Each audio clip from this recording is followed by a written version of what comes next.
G'day Doggies fans. Before we get into the video or the podcast, check out our competition sponsor, Footy Head. It's footyhead.com.au. They've got a bunch of special limited edition Vegas shirts where all teams are represented. Go to their website, check out all their different awesome shirts from small through to 5XL.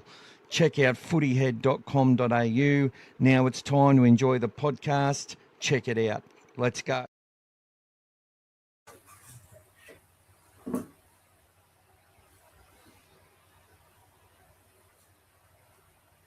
You're muted, mate.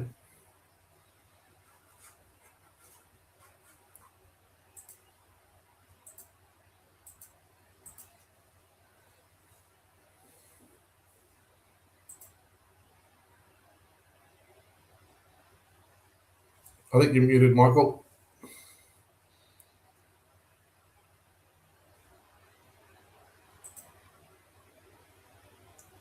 There you go, mate. Oh, there we go. Was it frozen, was it? Yep, all good, mate. Just muted. Oh, that's no good. G'day, Jamie. How are you, buddy? Good to see you here, matey. We'll wait for a few people to jump on. We're going live to a bunch of places tonight. Hey, Jamie.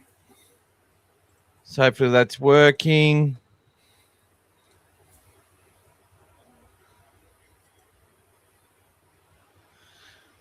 So take us off, Gas. What's happening, guys? Sorry about this, guys. I'm just a little bit preoccupied. What's happening, Showy, mate? He's calling. He's from the ICU unit at Canterbury-Bankstown Hospital. Hope you're okay, mate. I hope you're working there, buddy. I hope you're at work there, mate. I hope you're not in there for no bad reason, but feel free to let us know. We're trying to go live on Instagram for the first time. Let us know if it's actually working. I'm not sure if it is. I tried to click the go live button, but it was frozen. So there you go. But anyway. Welcome, James. All good fun. I'll try again next week if it doesn't work. But we've got a fair bit to talk about tonight, people. Yeah, I'm going well. Thanks, Jamie. I was in Ipswich last week, driving around, all around the joint. It was good. So, look, we've got a great competition on this month. For the next 4 weeks, we'll be going hard on this competition to name Serrato's best 17 or the 17 players that he's going to nominate. We've made it easier. Gus come up with a great idea today to use an actual form so more people could do it, no matter which is fantastic. Whole bunch of ways that we can get your entry, but that is the preferred way. All you got to do is go to the website. It'll take you straight to the page and it says click here to enter. You click there, put your team in, like all the stuff. The Dogfather page on Facebook, Footy Head on Facebook or Instagram, and your entry is in. 3 people will win their choice of shirt from Footy Head, and all entrants will actually go into a draw to win some Dogfather merch if they don't get the right nomination of the team and don't win the prize, for example. So second chance draw as well, which is great. G'day, Bulldog Mike. How are you? G'day, Bulldog So Gas, you're managing the chats there on the side. Beautiful. Yeah. All right, so what we'll play along the bottom, guys, here is just some of the entry details stuff, but it has changed a little bit. We've got 15 people on. We'll try to get a few more on before we get into what we're going to talk about. Obviously, we're going to keep pushing the competition, Footy Head. They'll also be creating some Dogfather shirts, which I've just sent off a few design ideas, and I can't wait to see them, actually. I think they'll be fantastic as well. But next week I should be in my Footy Head shirt in Viva Los Belmore. Gas will probably get his the week after. So we'll be looking forward to it. So what's been happening, Gas? Tell me, what's been going on this week with the Bulldogs? What have you noticed so far? Oh, mate, it's getting closer, mate. We're under 50 days now. We'll be at 46 tonight, so it's coming around very, very fast. It's exciting times. The boys are back at training. They suffered through the heat on Saturday, but they braved it as well. Hopefully no one knocked themselves out. But it's all getting ready for a great start to the year. So it feels like it's a build-up to a grand final, to be honest. It's a really exciting sort of this Vegas build-up, more than I think any other season we've ever sort of looked forward to. I think that's sort of a common feeling around the traps. Everyone's sort of excited after the sort of, finish to last year, left a sort of taste in your mouth that you want more. You just hurry up and get the season, going. So, that countdown's sort of helping us sort of just quick chip away day by day, and it's gone fast. We started at day 155 and we're down to, day 46 tonight. So it's exciting stuff. And a big shout out to you, Gas. Every day Gas has been going and doing some Bulldogs history to align with the days to go a number, whether it's that Bulldogs player, a score, an amount of tries a Bulldogs scored, the day, the match, what happened on that match 49, for example. We're up to day 47, so match 47, all that sort of stuff. Information on the player, so player number 47. It's taken quite a bit of work, and Gas has just done it and punched it out every single day. So thanks heaps for that, mate. And more people have been engaging with that information, but it's all there on the groups and the pages.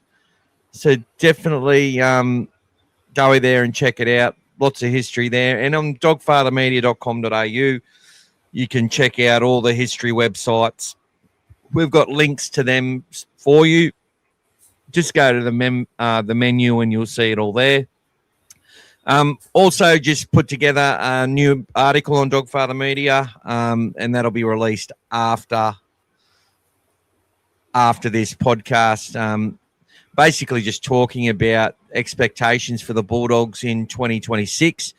And I'll get that from you guys tonight in the chat. What's your expectations for the Bulldogs? G'day, Mondioso. G'day, Mondioso. What's his Danny DeVito, Mondioso. There you go. And Laser 86. Yeah. Do you think Gum will start in the halves round one? Barring injury, they will start in the halves. If there's an injury, we will see Sean O'Sullivan likely come in as the next man up, I believe. That's how they'll run it. If Mitch is ready, I reckon he will then... I think Sean O'Sullivan will start as a next man up, but I think he's going to be there as like a utility type, a backup half, backup hooker, backup 13, and just all-around experience. And fresh and doing really well at training, as Gas has mentioned earlier on. But, yeah, Burton and Galvin will start if everything's fine with their health. Now, look, if Serrato names Mitch Woods and Galvin in the halves and Burton in centres, look, be excited, but I think that would indicate that one player is on the way out. I would suggest that Burton and Galvin will definitely start in Vegas round one. So there you go.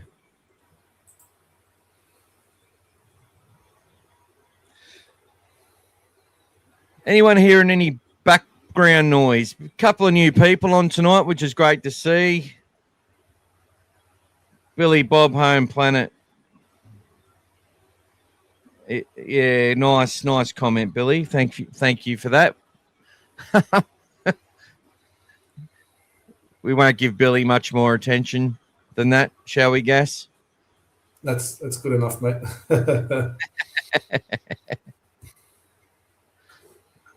But all the best to you, Billy Bob Home Planet. We And didn't I'd hear like back to join from. you on Planet today. We didn't hear back from Shoei. Hope he's okay, Shoei. Yeah, Shoei, what's going on, mate? Tell us you're at Canterbury Hospital. Hopefully it's something good's happening there. You know, you're going to be a father or grandfather, something like ICU's that. not good though. ICU's not good though. Oh, sorry, I misread it, mate. ICU. That's where myself and a lot of us were born, I'm sure. Yeah. Not in the At ICU. Canterbury Hospital. Canterbury Hospital, mate. It's pretty close to Belmore, isn't it? We were living across the road. My mum actually crossed the road to get to the hospital, literally. We were living across the road from where the maternity ward was. So it's very close. Just leave the car at home and go to the hospital. My mate had tickets to the Bulldogs-Cowboys game in 2023 when Burton kicked the field goal to win, and his child was being born, and he ended up getting the ticket signed because he couldn't go to the game because he had to be there for the birth. There you go. That was that. Yeah. All right, we've got 22 people on now. Took a few minutes to get there. Obviously, it is not much news happening. I haven't really put too many. There's no clickbait in the title this week, so we'll see how we go. But for everyone who's come and said hello so far, thank you for coming in. Let's talk about this competition to start off with. Then we're going to talk about expectations with the team. And get your answers and questions and statements on that. With this competition, guys, you can win a free shirt. The shirts are really cool. Go to footyhead.com.au. Go to dogfathermedia.com.au to enter. Very, very easy. Watch the video as well that I posted up last night. One little stipulation that if you get your order in first and you're correct, you will be ahead of someone who also. So if there's 5 people that get it all correct, we're gonna go for the people who put their entry in first, if that makes sense. Another idea from Gas. I also want you to try and do as much sharing as you can of the competition. Really share it around, because fans from other teams can, if you've got some St. George fan, Cowboys, Knights, there's some shirts that they could win. It's obviously Bulldog-centric for us. They've got to name the Bulldogs 17 that Serrato's going to name, so good luck to them if they're not playing at home. But if, they could choose a St. George Dragons shirt, and they look pretty cool as well. So yeah, there's lots of good shirts there. There's one about the sombrero and stuff like that. There's one with a Bronco drinking out of a toilet. It's all funny stuff, but I'm really excited about the Dogfather ones that are going to come through. We're going to keep talking about this a fair bit. So I want to see all you regulars go and put your entries in.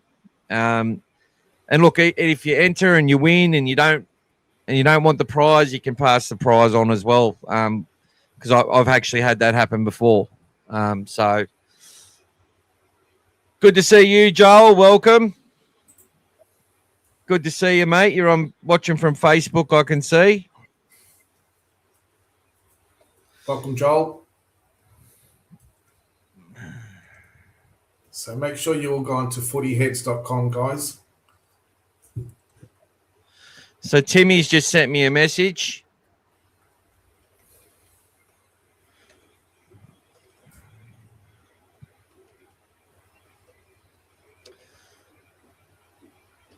Sorry about for the silence, guys. I can't do 3 things at once like some really smart people can. The women, mate, can multitask. We can't. So there you go.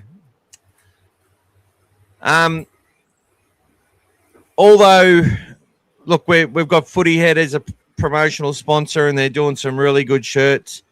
I always promote our Bulldogs no matter what. Okay, so apparently in February they'll have, so a week or two before the game, they might have some Vegas shirts, but honestly, these Footy Head ones are funny. They're a little bit different, and you're supporting a good local business and a Bulldogs fan who goes for the Dogs and has been watching us a fair bit.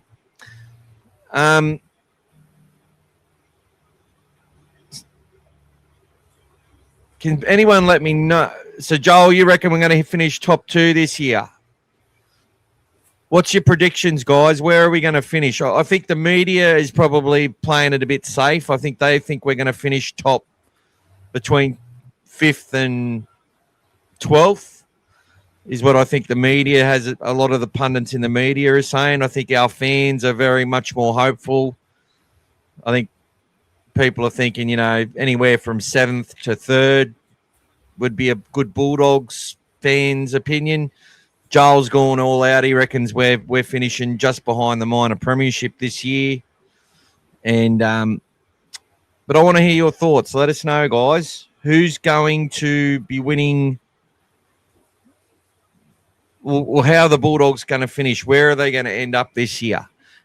Now, as I said, I've got an article on Dogfather Media. It's going to come out. If you go there now, you can read it. I'm going to share it on all the groups later on. And it just talks about where the Bulldogs are now at, because I think the big thing that for me is that we're no longer the hunter, we're the hunted. So Gas knows what I mean by that. We're a team that's out there. We've got some dominance over some sides over some recent times. And I think they're going to be coming for us. They're going to be really difficult to win a lot of those matches. I thought we had to play hard to win most of those games last year, and it'll be even harder this year. But we need to embrace that challenge, and we get to play Melbourne twice. We get to focus hard on, beating Melbourne once or twice, beating that Panthers side at full strength. There's some of the boxes we really need to tick. And to get a win over the Broncos will be important. It'll be important to win a couple of games in Queensland this year, I believe. I think that's going to be really imperative to our season. 4 games in Queensland. I think we need to win at least 2 of those matches. Yeah. Welcome, Timmy. Good to see you on the podcast tonight, my friend. Hey, Timmy. Hope you're not working too hard, mate. He's now on Tuesday mornings, he just told me, so he'll be able to come on great. as a special guest, Awesome. Whenever we can fit him on. I love having the special guests on. It just becomes it's always a little bit more complex. So having 2 people is wonderful. But we'll definitely have a threesome or a foursome as the season goes on. What's Joel's telling us now? We're a lot fitter team. Oh, you have a go now. We're a lot fitter team than the rest, I reckon. And Leo Thompson is the big fish that will get us there. So it's going to be a big challenge, Joel. And Michael's just alluded to it now, but I think if you remember, even when the season just finished, I think Michael was even saying back then he doesn't even feel like we may even make the top 4. I'm not sure if he's changed his mind on that now as we're getting closer and things are changing. But like you said, now we're the hunted. We're not sort of the team that's just flying under the radar and surprising everyone. One thing that I think will still hold us in good stead is going to be our defence. That's the key. I still think we're going to have a very strong defence. The only thing is how well can we improve our attack, and how much in the off-season is Lockie Galvin going to become sort of more of the, how much of those keys is he going to take for the team and start to really run the show for the season. Now that the guys have been doing all these reps. The other big thing that I think is going to be playing in our favour, which I think might change Michael's mind about not finishing in the top 4, Someone like Stephen Critter, who played on one leg effectively last year and is firing this year. At the moment, the same thing is for Carraz. I think Gus identified him as having one of the best off seasons from any player. So all of these little things, they're our best players. They're Origin players.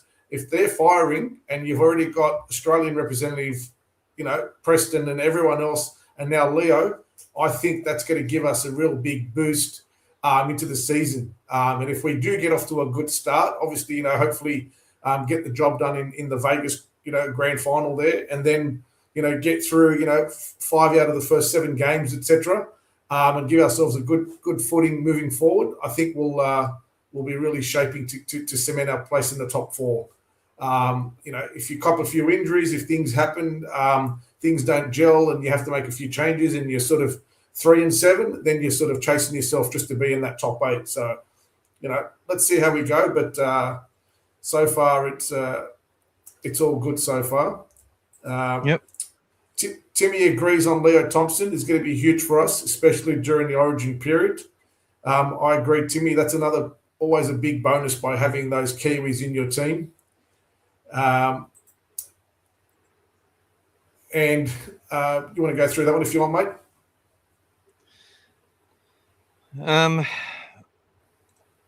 We'll talk about Buller in a moment there, Don. But James is sort of... Sorry, back to Mondioso. You had it there good for me. Yeah. So, look, dropping back to 7th or 6th, I think it's possible. I just think it's a much tougher season. I think we can improve and play better.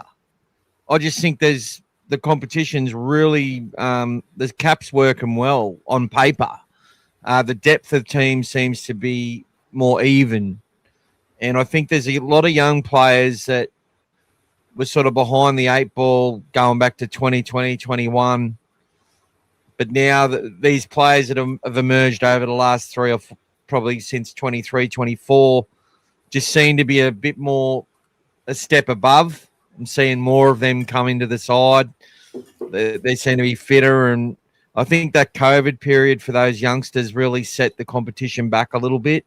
Gus has talked about that a bit as well. Even if I go and look at the Australian schoolboy side going back to 2020, 21, not many of those players have kicked on. Some have, but some have taken a real while to get through, whereas we're seeing a lot more hype coming from the ones that have been a bit closer to us. And I just think it's making the competition a lot closer, and teams they are trying to become development clubs. In the way they go, like Gus might disagree with that, but what I'm seeing is that there's a lot more spreading of young talent across teams that have been given an opportunity to shine, and I think a lot of teams are being rewarded by that as well. Look, I look at Wests and I go, they paid a fortune for the Faiunu brothers, the 3 of them, but they're all really talented. But some teams have done well getting some of these young guys into their squad from all different backgrounds as well, and different schools, different areas, different systems, different pathways. Penrith's still really strong influence on everywhere, as is Western Sydney and Parramatta in general. Newcastle's still producing. Wollongong's still producing. And the teams that are fighting over that territory, like the Bulldogs and the Dragons, and I know Wollongong is the Dragons as well, but I just mean the local areas. They're doing pretty well, as having all these pathways set up by clubs, pioneered by people like Gus Gould and even Bullfrog back in the day. These sort of kids are now coming into all these areas where there's less junior footy players and clubs, and really starting to make an impact, and standards are raising in a lot of places. And it's cutthroat, as we talk about every single week. But that's all on that. Yeah, look, Adam O'Brien, I think being a head coach in an assistant coach role, it means nothing about how poor the Newcastle attack was in 2025. Because if you look at their attack in 2023, it was pretty pedestrian. Then it was double scoring heaps of points everywhere, including 66-0 against us. So he knows how to attack. And I think with that as his main focus, I think his sort of style will suit the Bulldogs team and players more so than than the Newcastle area. I just think he'll be more suited to us. I think he is well suited to Bondi, and that sort of thing. So, yeah, look, I think our attack. People keep putting shit on our attack. I look at it and just go, every year I'm seeing more ways that we score points. And last year was difficult for us because we lost guaranteed points through the combination of Burton and Addo Carr. Like, it was just so prevalent that those two were able to just get points through the kicks. And having that threat opened it up for other areas a lot as well. So they had to adjust to that. So they really had to rely on grinding teams down and evolving that attack, which is probably why Galvin did get rushed in a little bit. But, I don't think it's, you can have a bad year in attack but still demonstrate a lot of potential. It's about execution and then getting everything else right to give yourself the opportunities. We look a lot at the scoreboard. We look a lot at the win and the loss column, and I get it. But for me, it's about watching what they're actually doing. If I can see that they're competing hard, they're trying hard, I'm always going to, go. Sometimes the scoreboard can blow out, but you can see your team's actually in the contest for most of the game when things aren't going right and whatever else.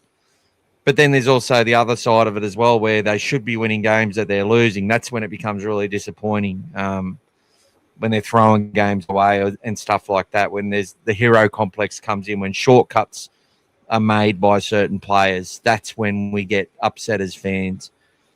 So I haven't seen that in the last 2 years, except for one player maybe, but I felt he improved that as from 2023 to 25 before he left. So Timmy's predicting a 5th or 6th place finish, but he wants to be more confident that the club can finish top 4. So he wants us to talk more about how we're going to finish in the top 4, Gas. That's what he's saying. He wants us to give him more confidence. So he's looking at this as well. He's saying that the last month of football will be more challenging with the teams we're facing being premiership favourites. So similar to what we had last year as well. Yeah, well, that's what people need to understand is the last 6 games we played were against 6 sides that are the last 6 teams that have won the comp,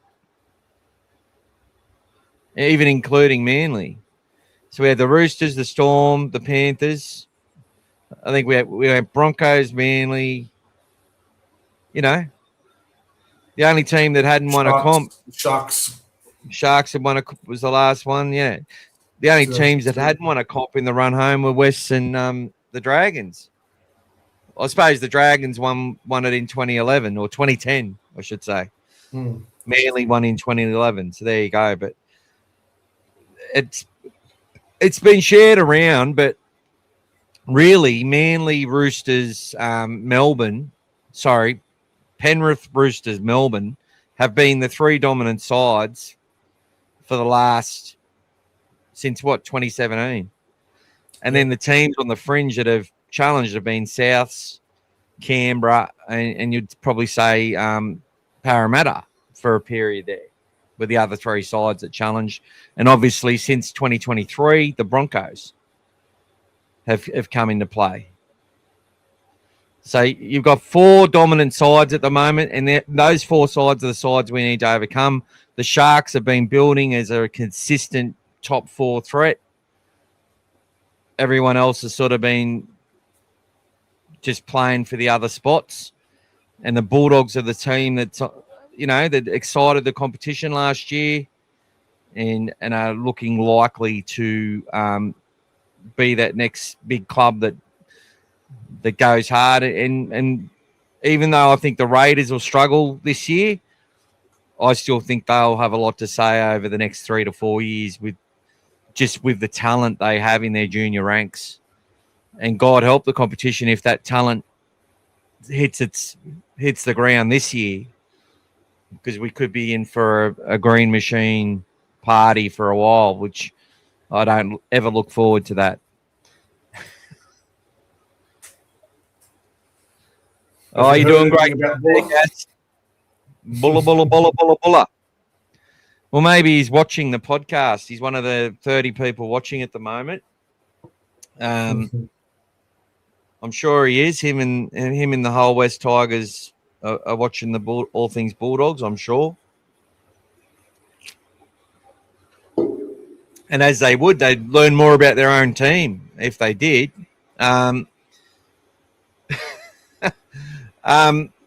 Look, Don. Oh, Showy, 9 for 55. Well, that's not going to help you out much, is it, Showy? It's a strikers. It's okay. The short word is nothing on Buller at the moment. Although there was some crappy rumours going around that I need to find out about. So talk to the chat for a bit, Gas. Yeah. So Timmy's also saying he's liking what the Bears are building at the moment with the acquisition of Wishart and Meaney. He finds those very astute signings, which two very professional players. Timmy, I agree. Coming from a very good system, will help that team to no end. And they got now a workhorse in Josh Curran as well. So their team is really starting to take some good shape. Similar to what pretty much the Dolphins did a few years ago. They sort of came in with a pretty good team, and Bennett was good at getting some solid players there. So Meninga's doing the same thing. It's looking good so far. Am I still there? Is everything okay? Yeah, you're all good, mate.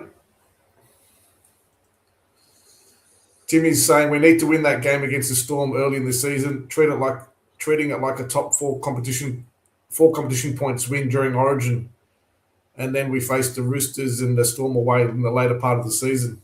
Yeah, they're all going to be big games, Timmy, but I think the moment we start winning those games against those teams, I think our own team will start believing in themselves as well. I still think that's it's just a little block sometimes. You just need to start winning those big games, and then you can start winning a lot more, and you've got that confidence and you start to free up a bit. Although last year we did, very well at winning the games we were supposed to win, barring, one or two here and there, like the Tigers, etc. But every other game that we were supposed to win, we actually did get the job done, especially at the start of the year when we had that soft draw. And I'm going to call it soft because if you look at the position on the ladder at the end of the year, pretty much all those teams that we won against sort of finished down the bottom of the table. So, which we helped contribute to as well, obviously. But yeah, that was that was handy for us to get off to. But yeah, really good point, Timmy. I love that point actually, and thanks for being a member. Thank you to everyone who's a member of the channel.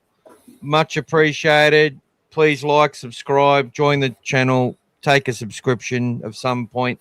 Really helps to share it into more people, to give more people opportunity. I've gone to the next level, so obviously, all your funding just helps pay for the costs in running the channel and having our community be able to do this in such a way where you can see everyone's chats and all that sort of stuff and have some nice, pretty images and just get to see mine and Gas's beautiful face every week with my beautiful filters that I have on the screen right now. Don't be afraid, guys, to jump on and subscribe as well on the YouTube and on all the other channels. It doesn't cost much at all. Under $2 for a month to start off with is amazing value. Like Michael's always innovating and coming up with these amazing things to just keep you all involved. He doesn't do it for himself. He does it for you, the fans. And he treats it like it's a passion. It's something that we do for the love of it. So all these little things do cost money, unfortunately. So anytime you can support us and jump on there and get Michael something to to just help him continue to grow what we're doing here. And I think now that we've got a website, and a big shout out to Jamie Teasdale, and our newest member Jack Barber has got a beautiful comment. We're about to put on in a moment. One thing I want to say is that we want to get huge support behind the Dogfather page on Facebook. It's really starting to grow. It was about 700 people because I wasn't doing much with it. I think in October. We're now up to 13. We've nearly doubled in size in only about 3 or 4 months. I want to get that up to like 50,000 people. So everyone on here, follow the Dogfather at Facebook. That would be really appreciative. A lot of everyone who loves the Bulldogs and puts out their content, absolutely brilliant. Love them all. But one thing I want to say is that we create our own content here for most of the time. We'll share everything that's out there from the club. We'll share positive stuff from other people, but we're creating our own stuff to talk about. And we will also, if you're willing to go out there and create an article or create something and you want to share it and have a crack at that, please let us know. Send it to us. We will put it on the site. Talking points about things, but always a supportive tone. Just remember, just because you don't understand a decision or a decision may appear wrong right now, doesn't mean it's always was the wrong decision. And that's what normally gets my goat up. I get pissed off all the time with stuff, right? But I look at it, I reflect on it, and I try and understand it. And by doing that, I've found, even though I felt that way, what I've found is that I've been able to change my lens on it and actually learn a lot from it. And even in the way I watch the game of football on the television, as opposed to when I watch games live, it's quite interesting what we can see now. So there's lots about rugby league, the game we love. It's a simple game for some. It's a complex game for others. And it's the same with supporting. We've got a great community here, and I've loved every bit of it so far. Let's go to – who are we going to next? Jack Barber. We're going to finish off with this one first. All right, buddy. So Mondioso thinks that this year's going to be even tighter than last year. A lot of teams look on the up. So if the Bulldogs do finish outside the top four, it'll only be by a loss or two, in his opinion. Yeah, I think really good comment, mate. And it's great to have you on the podcast again. And please come back next week and providing really good insight. I think the competition will be so close. Might not turn out to be like, if they get some of these rule changes in, it could change everything. We don't even realise that the butterfly effect that it's going to cause to some teams when they change things, right? So, but as it appears right now, we should expect to see 2 or 3 teams jump into that top 8, and 2 or 3 teams will have to slip out of it. And if that is the case, 1 or 2 wins, exactly what you said, could be the difference between, a home final or a top 4 and 2 bites of the cherry. So, Kangaroo, thanks for that, Mondioso. Kangaroo Killer says he wishes Curran all the best. He's been good for us, but he's outpriced himself, which is only. Well, look, I don't think he's going to be on too much more than what he was on, but his value for us when we bought him has to what his value is now. He's not a worse player, and I don't really subscribe to the fact that he had a worse season last year. I just think that there was other things that they were trying to implement as far as the team went, and his role was slightly different. Had a couple of games where he dropped some footy, but so what? I felt once he come back into that against that Penrith side and he ran hard on the edge, we saw a player. I felt he was quite good in the run home to the finals. And that's what you want from a player. That's a player that's playing a full season, you know. Got some feedback, was dropped for a week, come back a week later, and made it count. So he's been one of the people that are the reason we have made the top 8. 100% Josh Curran. And I'm glad he's gone to the Bears. There's a bit of a Bulldogs flavour there with Sexton and Curran and Meaney and Luke Smith. And I think we'll see more Bulldogs players go there because Perth will know that if it wants to hit the ground running and be competitive, it needs to have players that have come through good systems. And look, obviously, Nick Meaney's gone to the Storm and learned some stuff there. Tyrone Wishart, you know, they're going to be competitive. Luke Smith knows what it's like to go through a tough pathway to make your debut, to basically not look too far out of place there. Like he handled his own there, Luke Smith, and he was a captain of our Jersey flag winning side and played New South Wales Cup quite easily. So he's a player that's going to add a lot of depth to the Perth Bears barring injury, and he's got a year with the London Broncos to season up and toughen up a little bit more in the coldest weather. So look, I'm looking forward to seeing the Perth Bears, and Curran will be the one leading that charge. And, you know, if all this media stuff, which it's so easy in the media to say Perth's going to fail and PNG is going to fail and everyone's going to fail, because it doesn't hurt them to be wrong in that capacity at all. Oh, well, they've exceeded expectations. We need to start congratulating them all. But what you'll find is that they go with the easiest narrative, which becomes a consensus. The consensus with people I talk to, though, is they're excited about having another team in the competition. So there we go. Jack Barber, our newest member, subscribing to the channel. Thank you so much, Jack. He says there's a great article on Galvin. Way too much criticism against the young kid. Media just want the Bulldogs eyeballs. That's it. They want all the eyeballs from the Bulldogs fans, from the people that hate the Bulldogs, people that hate Galvin. And, not surprisingly, didn't get too many views because I had a headline that wasn't too controversial.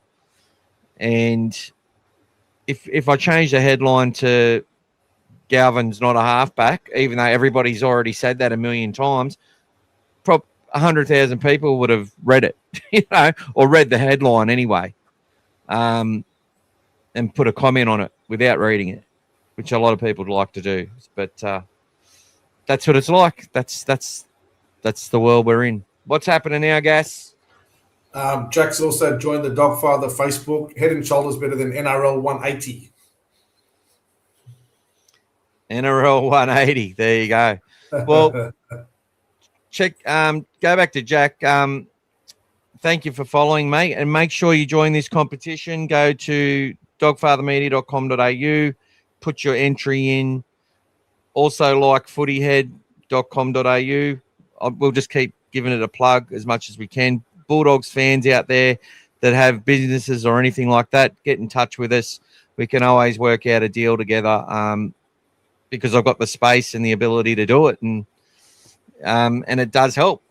Had the Cupcake Parlour on there as a major sponsor for a long time, and they've got a couple of jobs out of it as well. So, look, very easy. It can only help. Guys. What's that?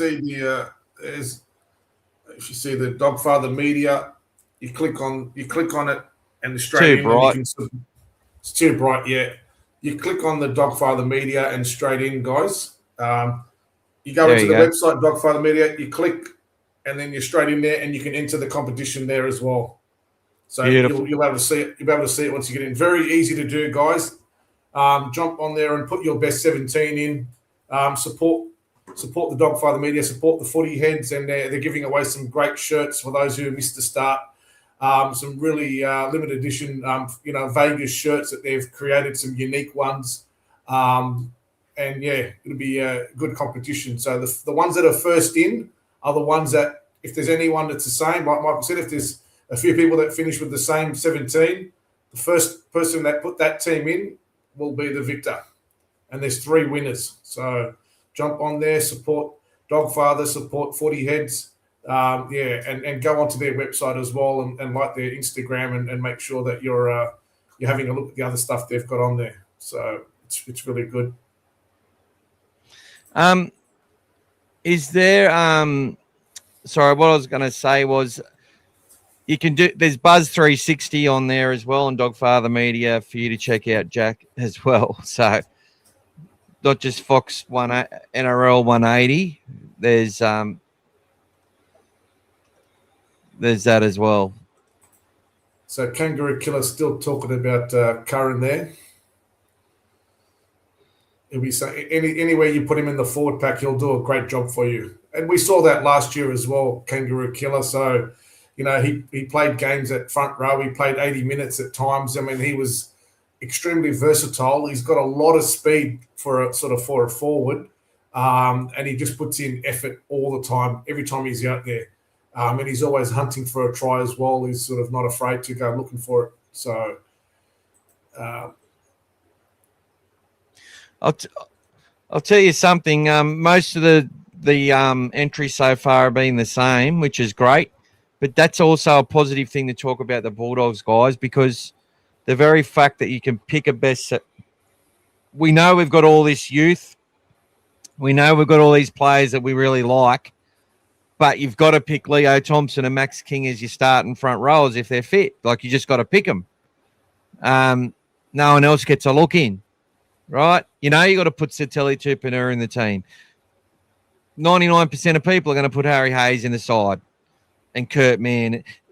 I think that every backline I've seen has been identical, except for a couple of people who have put Critter at fullback and Burton into centre and that sort of stuff. But for me, that just shows how far we've come as a club, that we've got these really defined players in our side that the fans know are good enough and believe in or are almost there. And we've also got a huge opinion of the players coming through, but they just know they're not going to be put into that team yet. If the performances aren't there with that standard side, though, that most people are going to pick, we know we've got some kids that are going to come in and change things around a little bit and add some energy. But I'm pretty excited about the players there that are starting. So that's just another angle from it as well. And thank you to everyone who's entered so far. Let's get as many entries as we can. And look, we want to see the Dogfather page go up in massive amounts. And we also want to see Footy Head do well out of this as well. Get a few sales and get a few followers, because they're also very open to different design. He's open to different designs. So you can sit there and say, what about this as an idea? And it could turn into a shirt. So really, really good bloke, and great to have him on board with All Things Bulldogs and Dogfather Media. Who else is up to talk now? Kangaroo Killer also liked your article on Galvin, and he's looking forward to seeing the competition in the next few years, especially the comparison on JT that you spoke about, developing into a 7 whilst playing NRL. And he's currently sitting in hospital with his little girl who was born yesterday. Oh, congratulations, champion. Oh, sorry to say, some people don't like champion, I've heard. There you go. So I've given Gats full access to the studio, and we've got the next radio disc jockey right here. I'll have to start paying him soon. As much as I can. Yeah, our side does pick itself, brother. It does. So, who else has we got on there? Let's keep Kangaroo going. So he's got here. How is Hayward training? He's really keen to see him this year. He thinks his work ethic will put him in good stead to lock in that 9 jersey long term. What's your thoughts on that? And actually, Kangaroo, if you want to send me, if you enter that competition on that page and put your email address in there or your home address, you don't have to, but you can send it to me securely. I've actually got something I can send you for the little kid. But anyway, they won't fit into it for probably 3 years, but that's all right.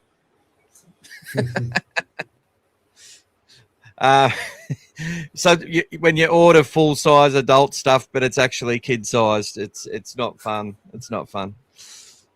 All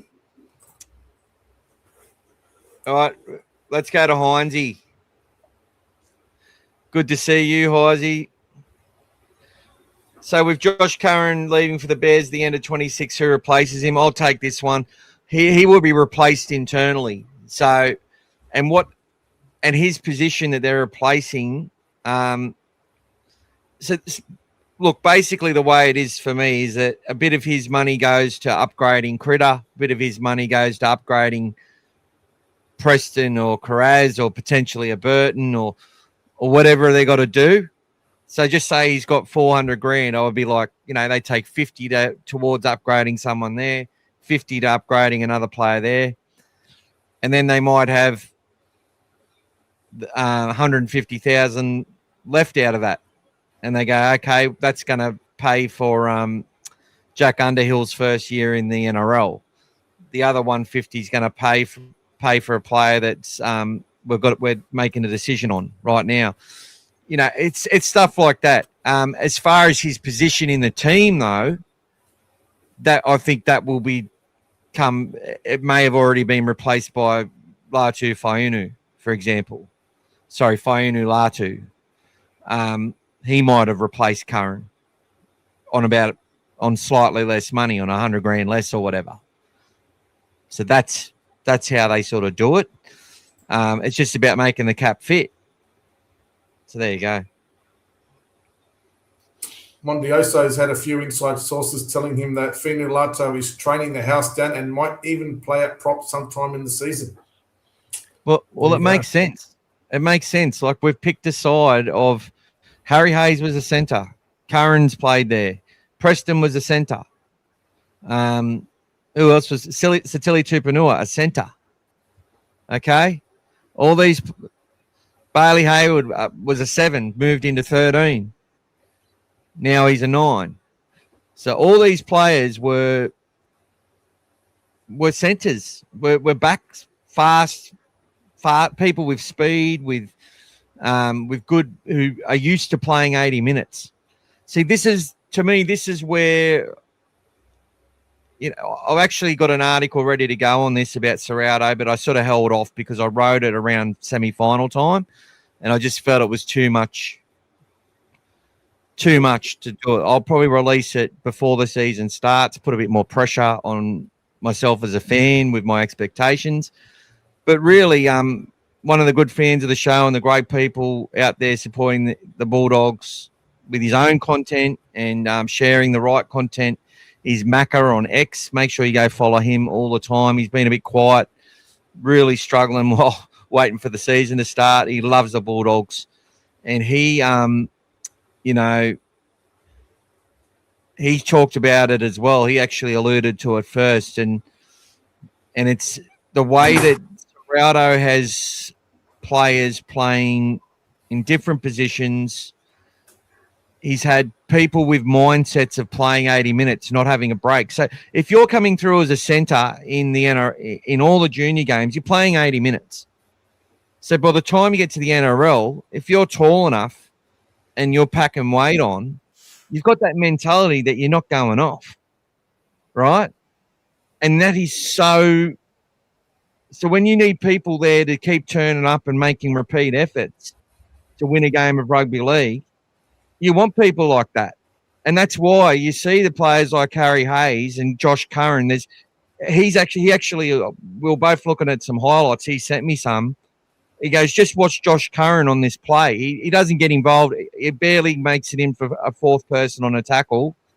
But he's literally run 100 metres all across the field, and then he's the one there to get there to make the tackle on like 3 plays later. All just through pushing up and effort and effort and effort and effort and effort. And it's the same with support runners. It's the same thing. you don't get these guys who have come through the system playing 20 minutes of Rampage and rugby league and then get a break. They don't have it in their mindset to do these repeat efforts when they get exhausted. They're looking for the touchline. And we've got a club now that doesn't accept that. And you've seen some big boppers come and go. And the big boppers that are coming, they want to become the fittest they've ever been, and they want to learn how to play long minutes.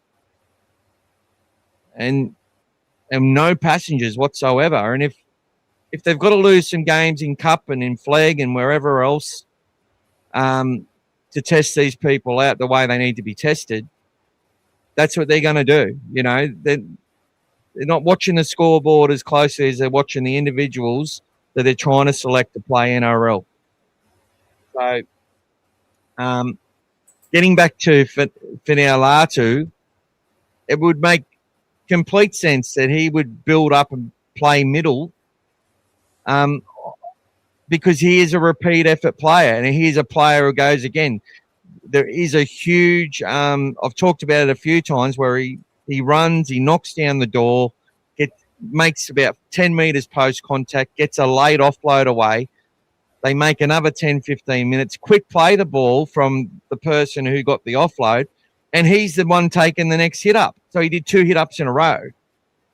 That's just competitive, burning fire to play rugby league and compete and to win and to want to have your hands on the football, to want to dominate the game, to want to be the one there.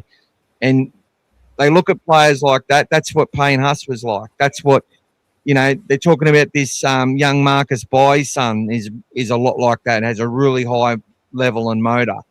So he's another one to watch coming through. So, look, we could have a guy that Gus said he's playing NRL this year, so someone's got to drop out of that squad. You know what I mean? Now, everyone's just going to say, oh, it's Jamin Salmon. Well, I think you might find it'll happen quite easily. Someone will get injured, and then it'll be a case of, well, I'll get my chance when the next injury happens, whoever it is. Finau-Latu most likely to replace Curran when he leaves, or a Jack Todd? Well, let's talk about Jack Todd, Timmy. So really good segue for that. Gus talked about him. People were suggesting that Jack's had a lot of injuries and yada, yada, yada. I've seen similar comments. I remember comments were made about, what was his bloody name? Oh, he ended up going to Chris Patolo. And they gave him a 1-year extension because he just couldn't get on the field and stay there. Just kept getting injured and had all the talent in the world. But Jack, I think Jack's got a little bit more. He's more of a footballer, if that makes sense. He's got a bit more going for him in his game overall. He's fast. He backs up and scores tries. You know, he steps off both feet. He can play the ball quickly and get onto his front. He's got it all going for him, Jack. Under fatigue, though, he becomes a passenger immediately, you know. But he's had an injury as well, I think a calf injury or something. So he's been on lighter duties and that sort of thing, getting ready. But when Phil Gould says, it'd be interesting to see, it's going to be really interesting over the next 3 years in how much talent they've got evolving. You know, you got Sasai Alatini as well as another really great prospect that we did a video on last year. Whole bunch of them, right? So I'm sure Gus at this point has his ideas on who's going to make it, but he's also probably like, if this kid's body can get right and he can get through it all, he's going to give me a lot of headaches in how I make my next decisions. And Jack's definitely one of those. They're all rooting for Jack. They want Jack to make it. We all do. And this year could be a very defining year for Jack Todd.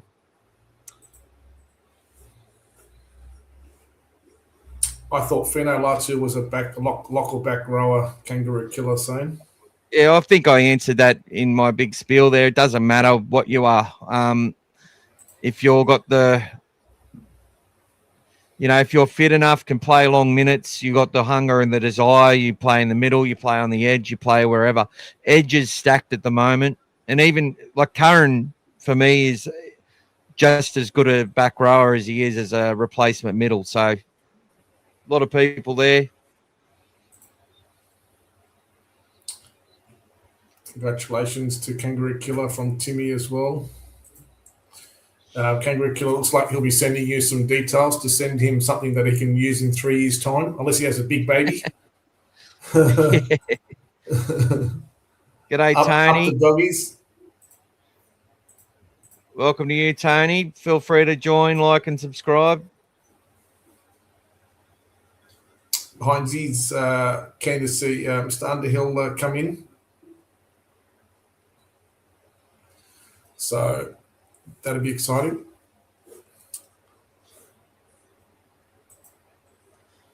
All right. My Instagram stream has just stopped. I didn't even know it was going. So there you go.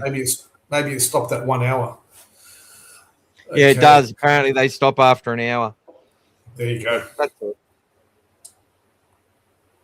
Timmy was also going to mention Lip Boy, Hot Boy as well, getting opportunity once Curran leaves.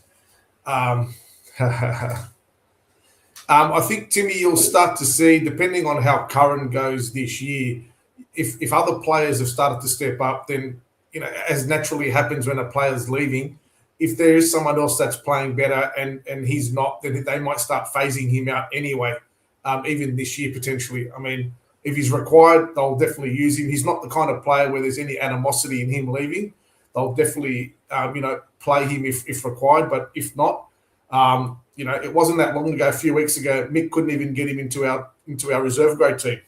So let alone our top 17. So he may really be on the back foot before the season even starts. How are the boys going? Do you think the chance of going all the way to the grand final this year? We don't start the season without ever believing that. I think we even did that in 2023, and we know how that went. But we always start the season full of confidence, thinking that we can go all the way to the grand final. That's what gets us out of bed every day with a smile on our face and that excitement. In 46 days' time, we'll see how the start goes and we'll go from there. But looking forward to it. Welcome, Dave. Great to see you, mate. Thanks for coming on, and good to see you. What's it called? The Bombetter sings 6920. Don't know how to say it. Dave Miller, cooking with Mick and gas. That's it, mate. We're cooking with gas tonight, brother. Bit of Mick on the barbie. And there you go. Lots to go around, that's for sure. And for all those, I've got a lot of meat on my head as well. So Jack Barber's also mentioned he's going to go on and enter his competition for the Footy Head shirt today as well. Thanks, Jack. Well, look, I'll give you a rumor that, because I think it's absolute bullshit, but on Supercoach, people just think this stuff up in their heads, but they're saying, hearing whispers, a lot of whispers, that Mitchell Woods will be playing round one at Vegas from the bench, and and he's priced at 202,000 on Supercoach or something like that. So pick him in your team, and you're going to get a half off the bench for cheap money. But I think it's bullshit. I think it's rubbish. I don't think he'll be playing at all. I do think he will go to Vegas, though. Although, I don't know. There's no New South Wales Cup game on that weekend, is there? For the Bulldogs? Not that weekend. It's the following week. Yeah. The following week. Yeah. So they'd be able to take a whole bunch of they might even take the whole squad. You never know. They are? Well, maybe not, because if they're playing the following week, some of those guys they want those guys to be ready for that game as well. So that's a long way to travel back and forth for them. That's playing the following week. So that's probably why. Yeah, he'd definitely be playing in the trials, buddy. You'll see Mitch Woods in the trials if that injury's healed up.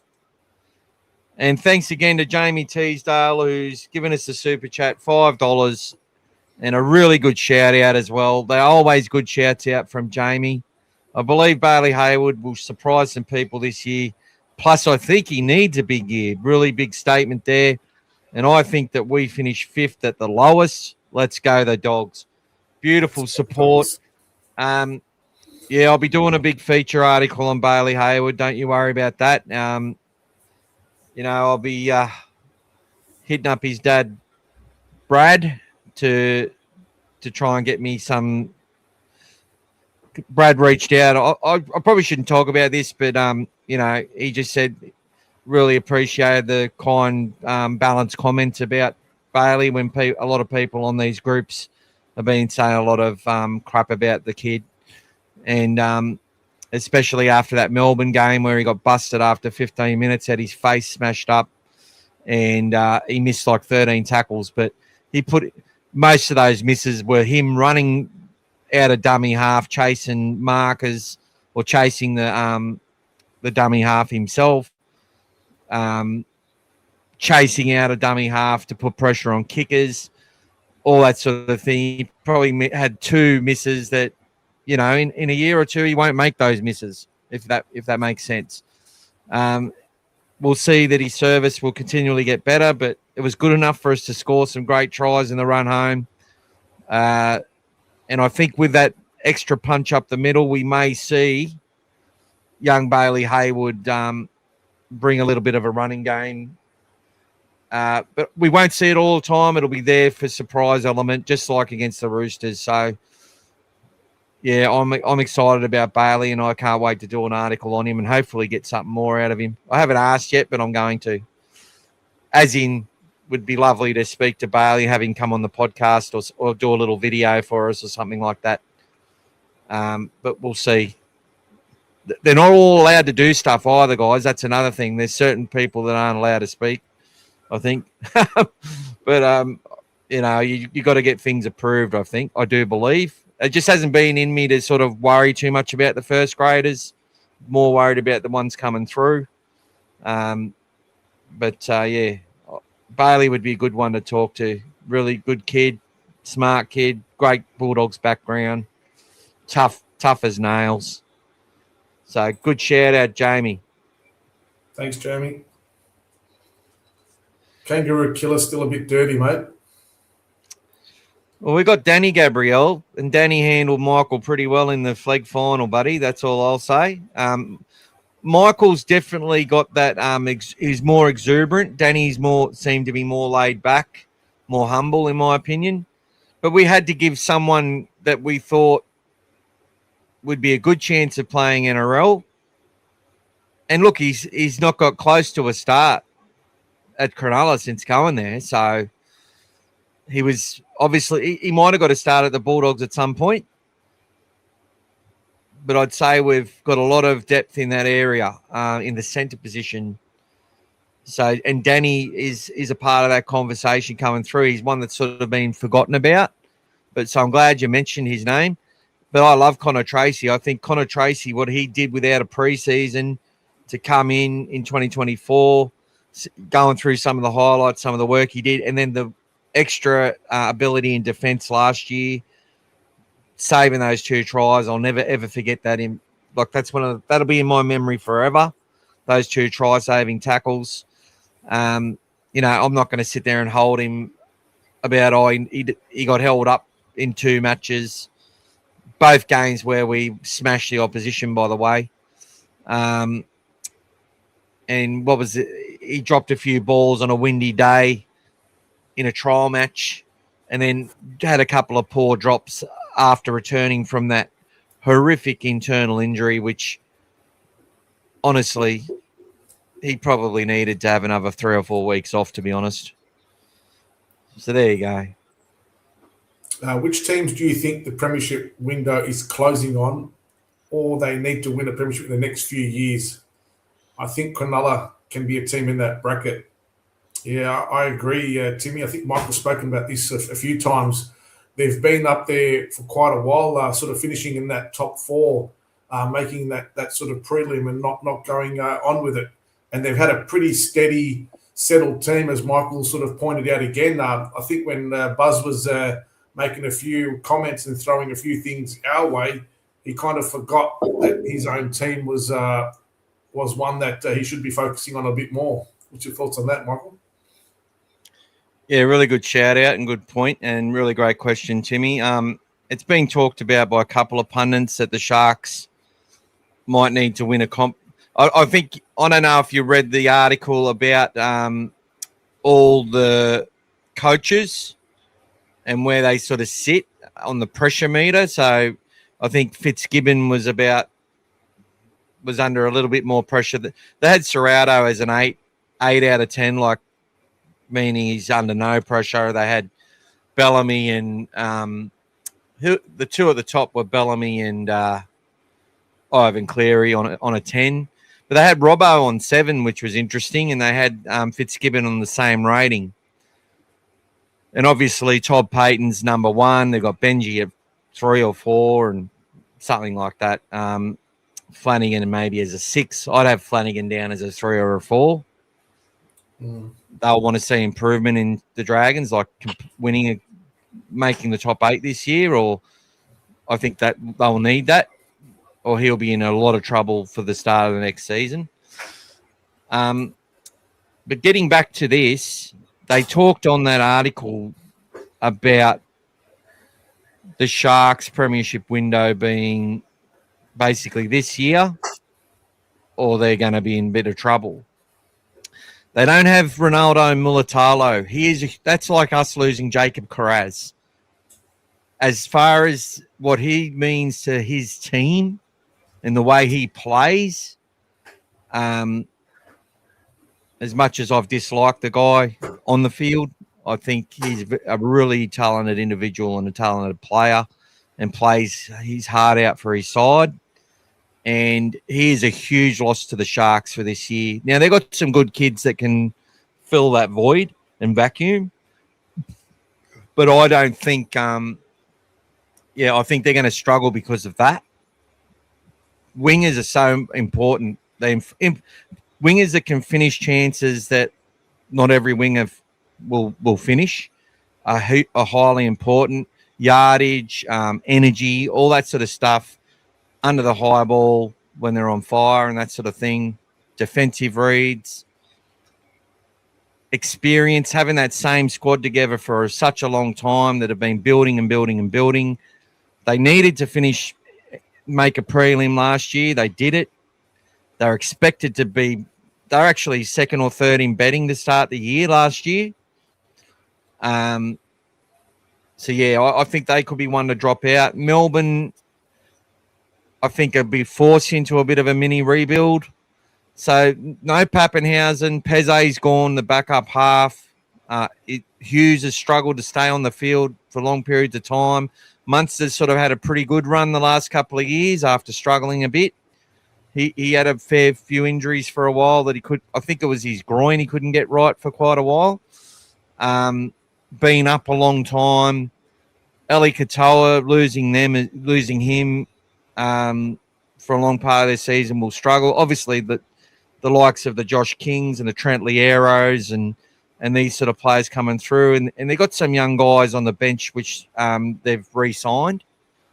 Some big blokes that will take those steps. Sean Blaw's walking around in clutches at the moment. So, look, you want to know what's going on in the NRL, you just got to ask the questions on All Things Bulldogs. We'll tell you what's happening. We're across it all. You'd think I don't work. But, look, have you heard anything of Seve? He used to play front row for us, and he went to the Roosters. Yeah, look, the Seve brothers, I think he's tried to get a transfer to the Cowboys, mate. And what happened... Yeah, the older one who played Origin, he didn't want to play rugby league anymore, and the younger one, they were just having some issues with I think there's some stuff going on. I don't know. It was just, yeah. But I can't say too much. But all I'll say is that the club needs to reward the players that are putting in 100% effort all the time and know they want to be rugby league players, know they want to be playing for Canterbury, and do everything they're supposed to do when they're supposed to do it. So yeah, look, really big talent, and if he ever puts his head down and gets it right, there's definitely a spot in the NRL for Seve. I can tell you that much with the talent that he had.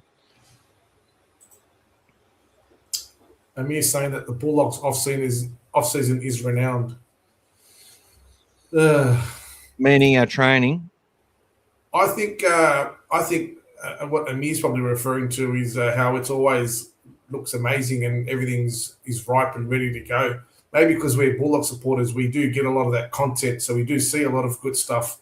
So we're always anticipating something exciting. Maybe that's what he's referring to. Kangaroo's just following up on the Gabriel. Is he still with us? He's asking. He likes Tracy. Can't believe people want him gone. And I think I've got another one here on that. Jack Barber's got Connor Tracy's work ethic is off the charts. Seriously underrated. I think his consistency is worth more than a flash at the back with what our edges can do.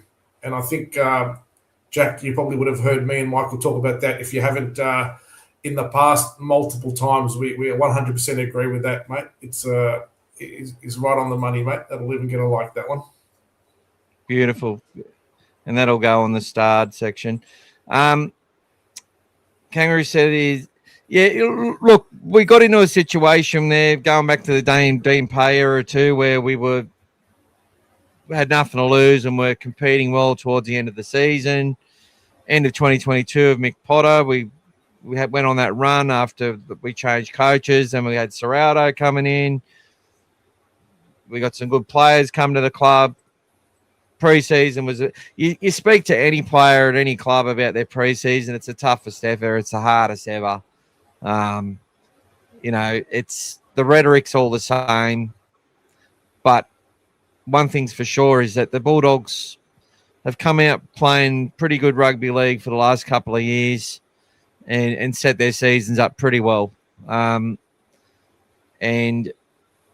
their pre-seasons have produced strong results. So we've got a lot to believe in. A lot of people are probably thinking that we're just going to go and smash the Dragons in Vegas. I hope that's true. I think having really strong edge back rowers is important over there on that type of surface, on that size field.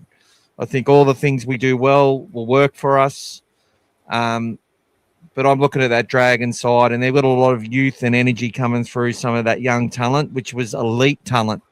The fact that Fainu Latu is in our side shows you exactly how much young talent they do have coming through there. And that's what I'm saying. If they can't get it together quickly, their coach ought to be under pressure. But I will give a big shout out to Shane Flanagan, though. I've said a couple of nasty things about his peptides and stuff and whatever else, just a bit of banter. But he actually went on a podcast like this with the really young Dragons, a new Dragons podcast. The kid running it's really seems to be really young, not really good setup. So and Flanagan went on there and talked about, like the kid saying, who's going to start on the wings, who's got the front running, and he come out straight out and said it. He said Farley from Penrith, who's an absolute beast, and I think will be one of the best wingers in the NRL, turned centres, and the other guy they got from the Warriors. He said that those two guys are ahead of Christian Tuipulotu, who he said is a bit behind the eight ball with injury and stuff, and ahead of Tyrell Sloan and that sort of thing. Like, he just come out and said it. How many? I think as far as saying that to a podcaster, speaking of fans, like that's he deserves a lot of credit for that, Shane Flanagan, in my opinion. As much as I've wanted to smash him about a lot of stuff, I just think that's absolutely he must be a good person. You know what I mean? He has to be, no matter what you think of his coaching or his style or whatever he believes. At the end of the day, he must be a good person. Maybe so that's the time he had in the media might be coming through as well, when he was not allowed to coach, that sort of openness to the fans, etc., and being transparent. Maybe he started to come through a bit more on that. Timmy's saying that he believes Jesse Ramian is linked with the move to the Bears as well. Makes sense, Timmy. It's one that makes sense for the media, mate. And for this comment, welcome aboard. Little bit faster, but I've got a little comment myself for this one here as well.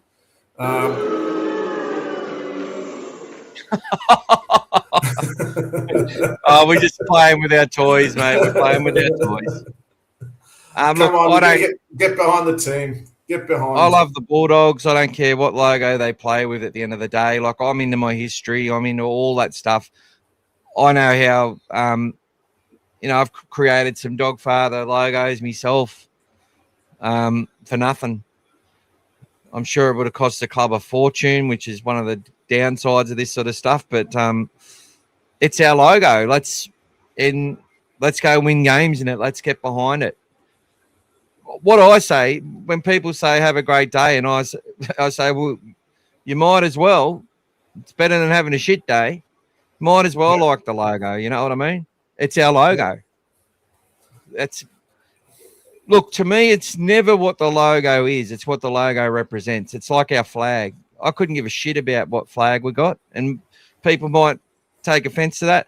I love our flag. I love the Australian flag, right? If we change it to another flag, I'll love it too. You know why? Because it's about what the flag's supposed to mean to us. No one fights for a flag. No one goes out there for the logo or the flag. They go out there for what the club means, for what the fans mean, what the members mean. That's what it's about. All right? So I'm just going to love the logo. Okay? But I'll tell you a logo I love even better. It's dogfathermedia.com.au. Grant Anderson has joined the Broncos as well, previously with the Storm. Yeah, good signing for the Storm, for the Broncos. And another one. See, losing Pappenhausen, and then a player like Grant Anderson goes. The pressure is now on that young centre of theirs. What's his name? Jack Howarth. He's a big boy, and he's absolutely. You're talking about these Jesse from the Panthers and Jack from Melbourne, two really dynamic centres coming through the game. Purdue at the Cowboys. These young kids can fly. They're going to get better, and they don't give up. Like, they know where the try line is. They want to score. They don't stop when they hit the contact. They keep fighting. So Jack Howarth, because they play that way, they're also susceptible to a few more injuries, I believe. That's just me. So I just think the Storm, who have sort of in this period now where they've now got a New South Wales Cup team.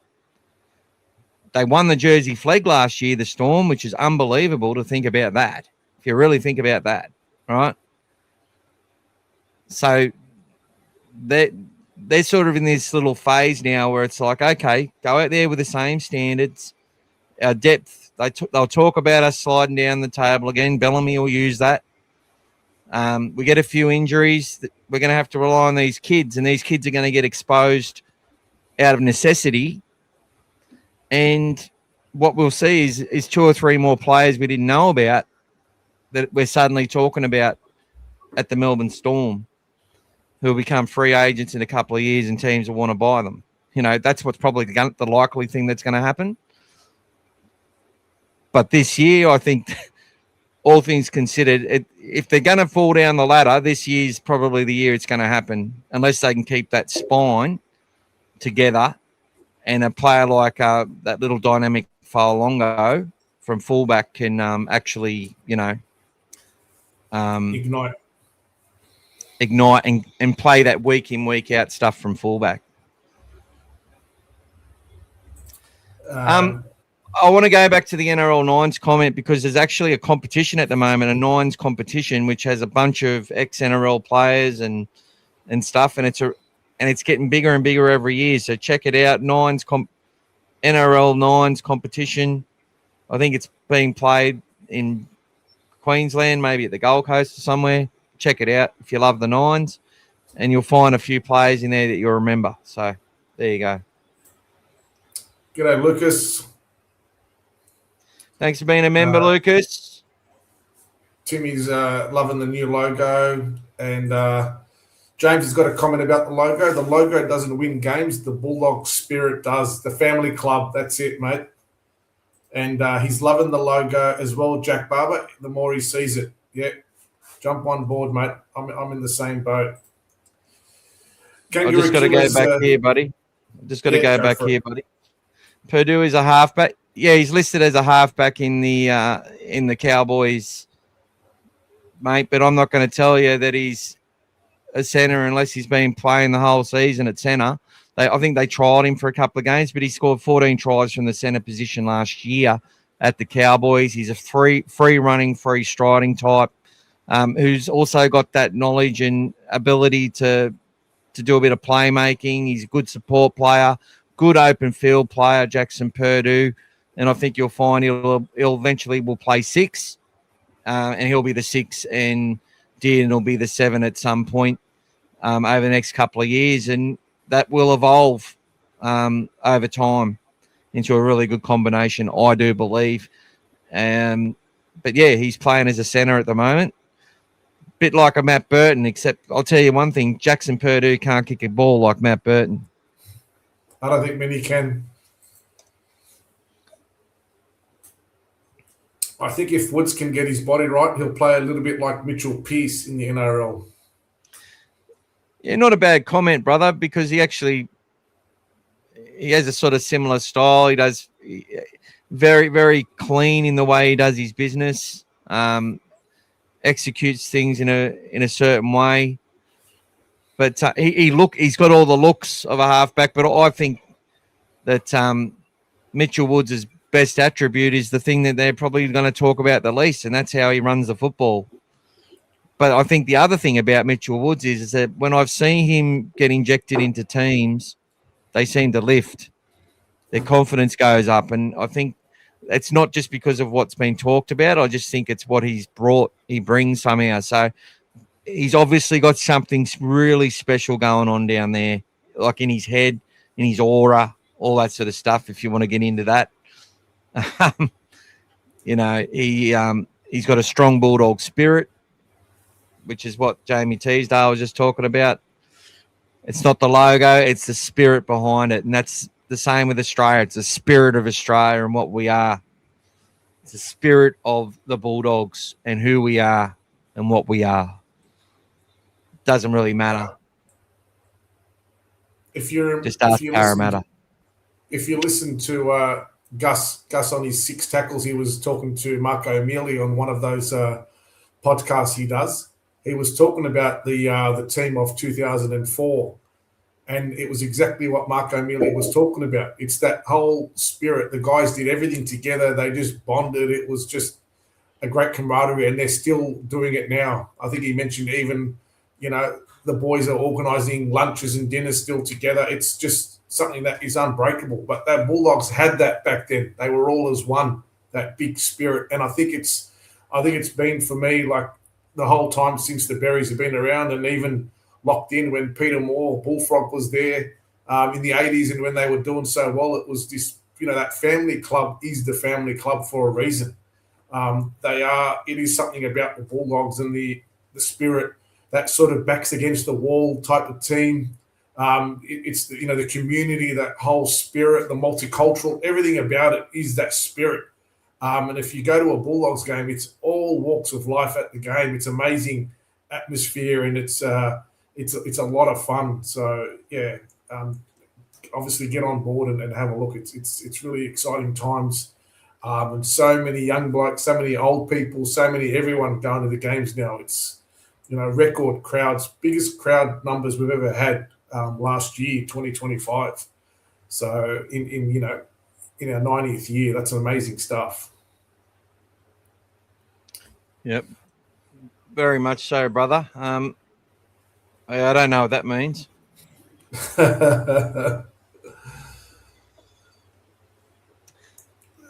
Jack says he loves the logo. As I said, Jamie says it's the spirit. And back to Jack, who's coming in with some great comments. I like how they were using Crichton as a decoy towards the end of the year. Do you think they should lean to that this year? He's so threatening even without the ball. Look, I think that's the intention with a lot of our players. You've got a lot of strike there. When Burton's running the ball, he's peeling defenders off kick out. When kick out's running hard, Burton's free. That helps Cherry. That helps Marcello. I think Cherry really was able to burst onto the scene because, especially a fair bit when Fox was outside him, because that threat of Fox being on the outside, they would hang off Cherry, and he'd take the space and because he's quick enough and powerful enough, he'd be gone.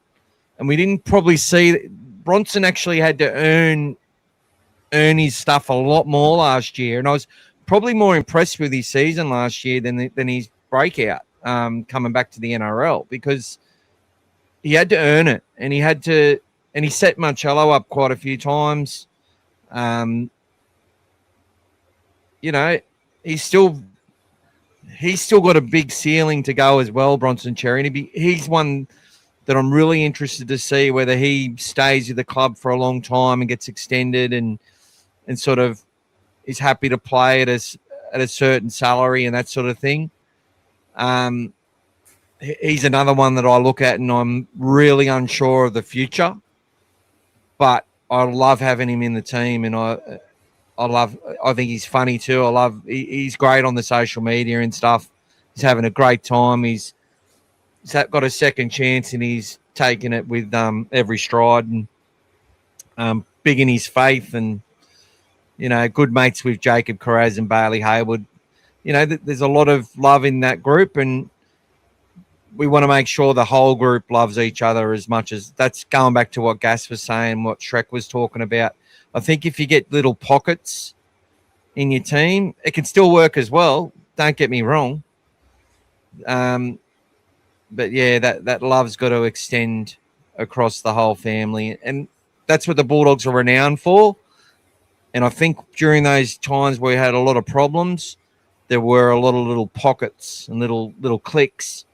And that's now started to evaporate out of our culture, and it's come back to that one big family club again.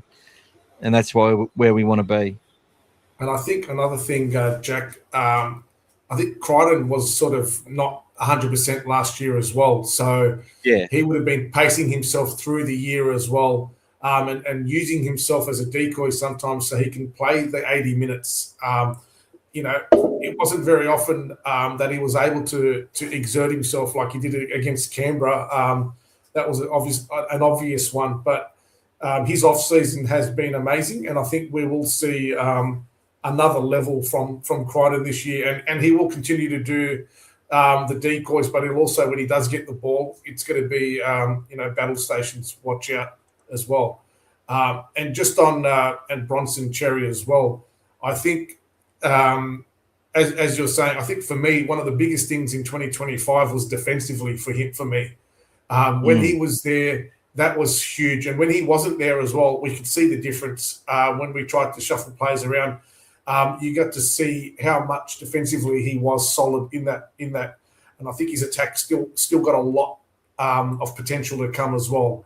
If he just needs to believe in himself a bit more, and I think he will start to absolutely be more dynamic in attack. So, he basically just walked away for those 4 years. So now that he's back, I still think he's got a lot more potential to come in that position.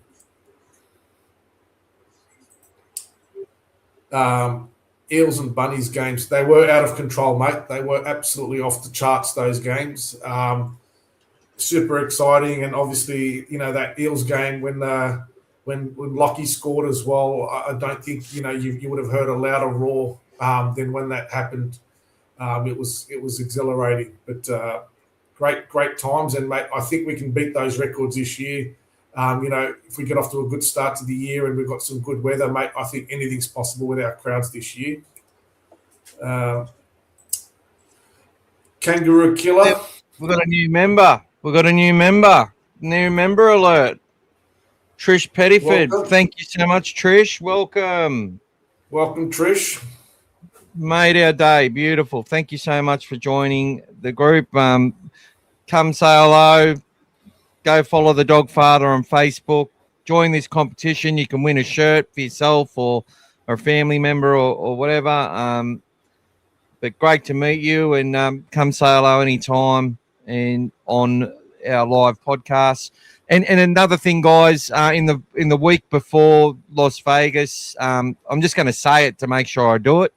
We're probably going to go live most nights during the week just to get the excitement happening. Gas has suggested that again. A lot of the stuff that we do on this show comes from suggestions from great people like Dave and Dee and Timmy and Gas and Pete and just the other Pete as well who has stuff. We also have Joby, Brad who joined the Dogfather, joined the channel as well. Who was that? Joby as well. Yep, me and Joby talk all the time about a lot of different things, and he always has good suggestions. Really balanced person, and huge fan of the Dogs. So we're a community, and it really I appreciate the support of becoming a member. I like this one. Yeah, so Kaywin Patterson, they brought him across from the Warriors because he was the hooker in the first year they won the Harold Matthews Cup. The year they beat us in the prelim that year. We should have won. We were undefeated, I think, through the season. Lost in the prelim final to the Warriors, who, for them to even make the final series, so many things had to align.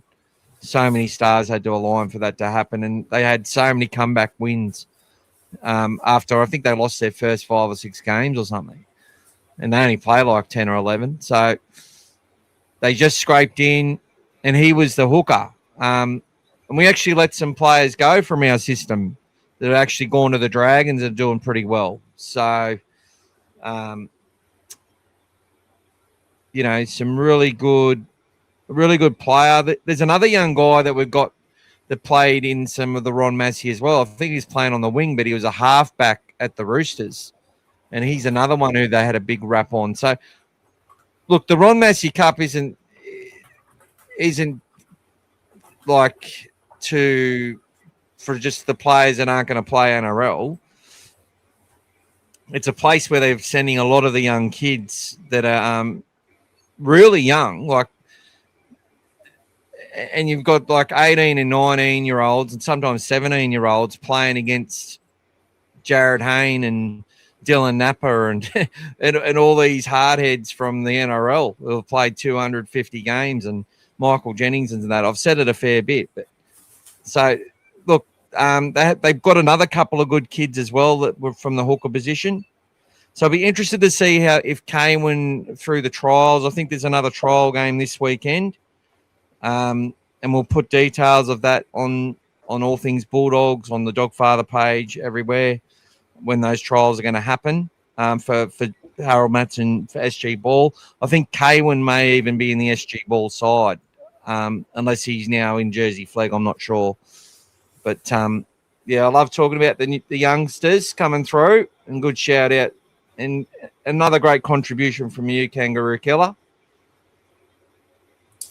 Yeah, that's it, Mikey Nessa. That's him.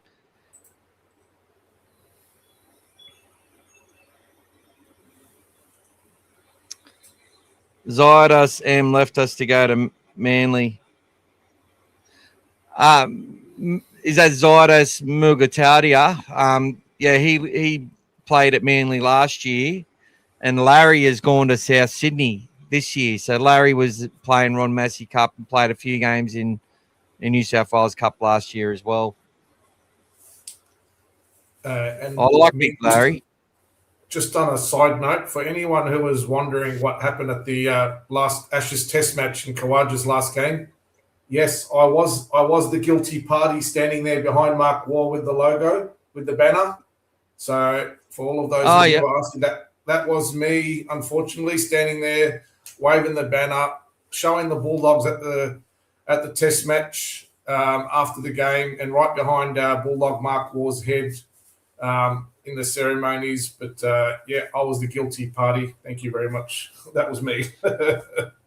I just read your private chat then, Gas. I didn't see it till then. It's all right, mate. But good, but good effort. Good effort. So Gas got a lot of attention, a lot of groups. A lot of pages sharing his photo behind Mark Waugh as the random Bulldogs guy. And look, guys, we might actually do that as well. I think this was another Gas idea, but we're throwing a lot of ideas out there and got a lot of things running. But we might even, start something where if you've got where your Bulldogs, if you're going somewhere like to whether it's a basketball game or an A-League game or an AFL game, whatever it is, wear your NRL Bulldog stuff and take a photo there, get someone to take a photo or take a selfie or whatever, or if you can get onto the footage somehow, even better, and post it to our pages and to our groups, send it through to us. And, instead of having the random Souths fan, we'll have the random Bulldogs fans everywhere. So let's get it going, guys. Let's keep it going. Fan. Random Doggies fan. Who's your daddy is on there now, asking where Mitch Woods will play and will Gus finally bite the bullet and shock Burton? I don't know. Take a deep breath, Michael. I think this is Jerome Lawwise has just joined the podcast. Hang on, that needs another one. No, nice question. You might for us to answer that, you may need to pay for a super chat. No, it's all good. Look, Mitch will play wherever he's the team's best suited. This is how it works with the Bulldogs. If he needs to come in as a 14 for a little bit, and he might come on and replace Bailey Hayward. They might do the same thing when they start bringing him into the side. They might say, okay, Bailey, come and have a rest. Birdo, you bloody, Galvin, you move to hooker, and and Mitch, you play 7 or whatever. They could do a whole bunch of things. They might say, Birdo, you go to lock, Kurt Mann, you move into hooker. And or they might have Sean O'Sullivan on the bench as well. You see, there's whole different ways that they can look at it. But if they need to adjust the team around to have a player come on and influence the side and develop, that's what they'll do. Serrato's quite happy to move players around. This is what I was saying earlier in the podcast, is that he's got a team that if he needs this person in the team to do all of the dirty work and all the defensive stuff as their role, that's what they'll do. But if he now needs them to be part of more of the attacking stuff, that's what he'll do as well. It's I'm just seeing some strategies there that come from some of the great coaches in some other sports as well. I think Serrato's done a lot of research on his coaching, and I think Serrato won't be the best coach that he can be. I think he's just going to get better and better and better every single year for a long, long time, and that's an exciting thing for me. That's what I think. Still very young as well. Yeah, because they retired early. Welcome, Trish, from Timmy. Let's get Jamie's message. Jamie'd like to see how Gordon. Go for it, mate. How he goes in the 17, either in 17 or if you just would like to see how he plays. Well, look, we'll get some highlights of him out there playing New South Wales Cup. But look, he could be competing for a bench spot round one. He's played NRL. He's played that role off the bench as a hooker. He can do it. And there's a lot of photos of Gordon there, and he's eligible for round one, Jamie.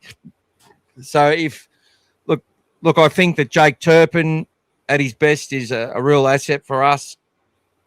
I think Sean O'Sullivan can fill that void, and Gordon Chan Kum Tong could surpass all of them to get there to start to get things rolling. You know, that's so he's a player to consider to start for your competition team to start in your 17. He's one you can select. So any of the players that are from the development supplementary list are eligible.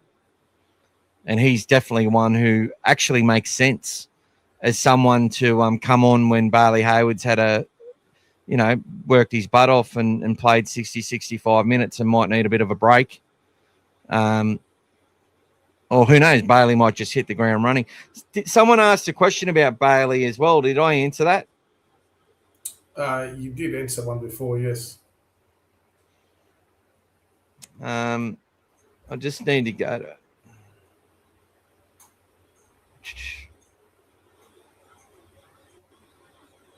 Heinzie said he hopes Jack Underhill gets a crack. So do I, mate. And I think he's got the work ethic to make it happen.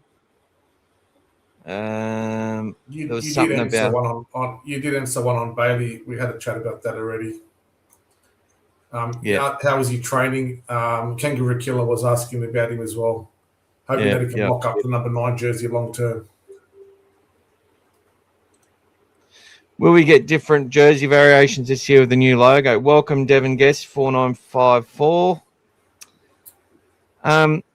Well, yeah, definitely. I think there'll be I think they'll have we've got these jerseys with the names on the back of them are definitely a different jersey.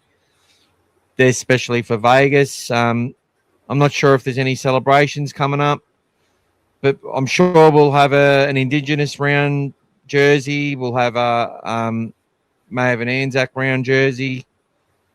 So yeah, there could be a couple more that we have. They always like to do that, Devon, and there's a lot of supporters that always like to buy them as well. So it's especially the ones that are limited edition. So yeah, there's quite a few big collections going on out there in the jersey world. So Timmy's giving us an update on the cricket. Sydney Thunder won last night. Obviously, probably finished last, and David Warner was ruled out. He copped an injury in the last match when he got hit above the knee roll, and the Sixers might play some finals. They weren't helped the other day with the losing that game to wet weather, but there is a Friday. I think there's a local derby, the Sydney Bash at the SCG, weather permitting. The Sixers and the Thunder, so that'll be exciting. All righty. Oh, look, biggest grub in the game of rugby league, Jacob Preston. No, he's the biggest animal. You don't even know that he's an animal yet. Biggest grub, I don't know. There's a lot of grubs out there. There's quite a few.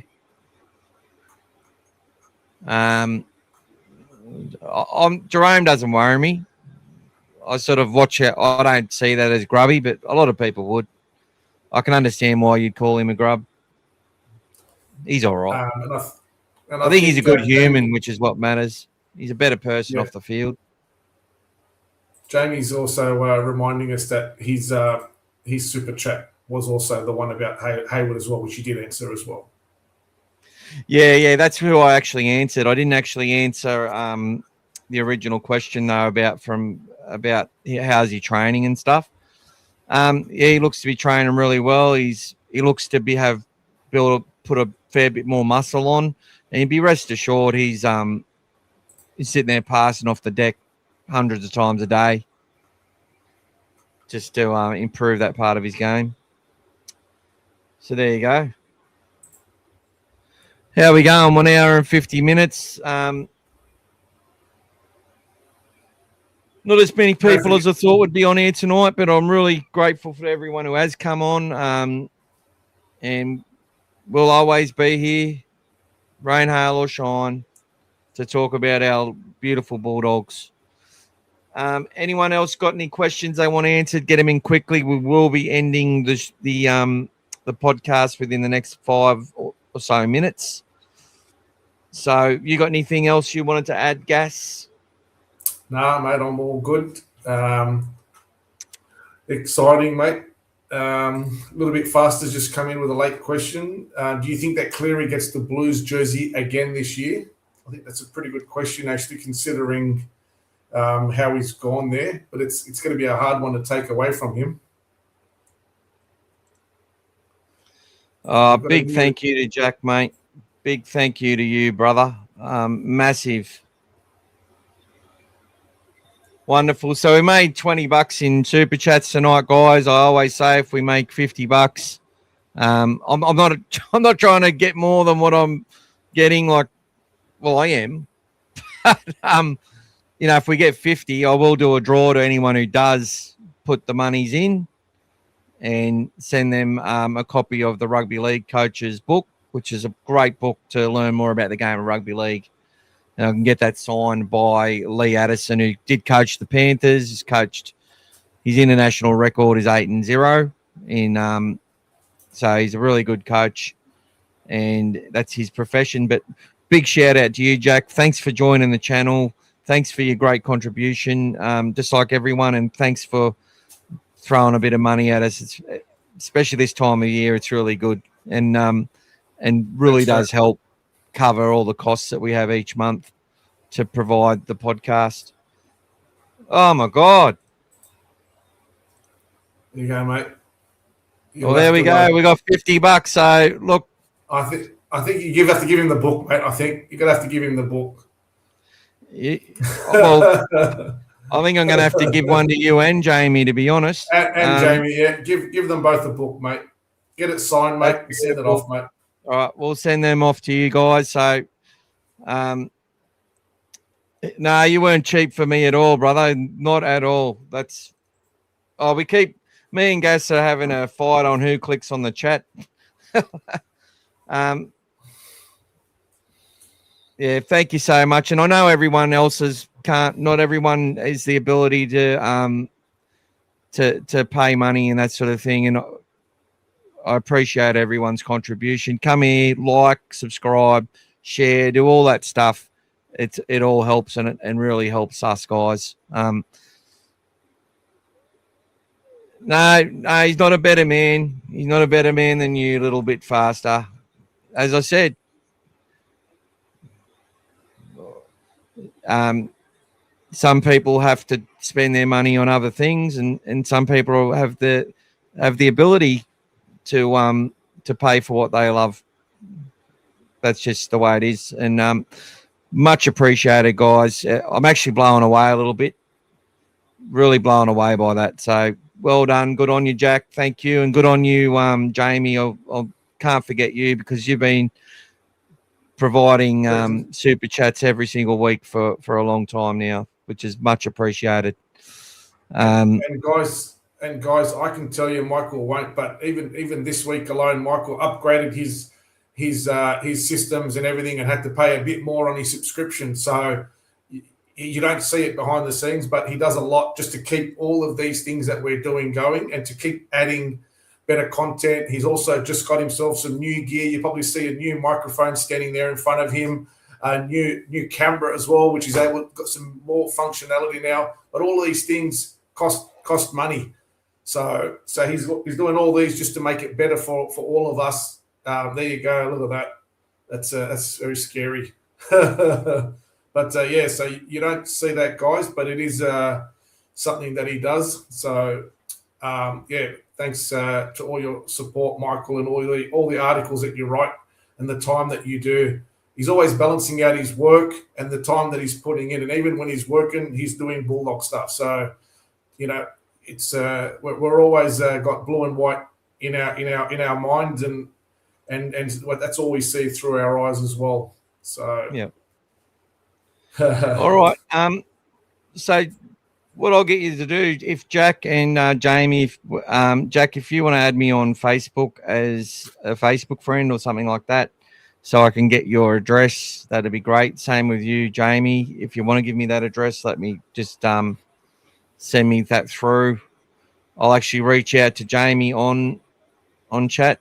And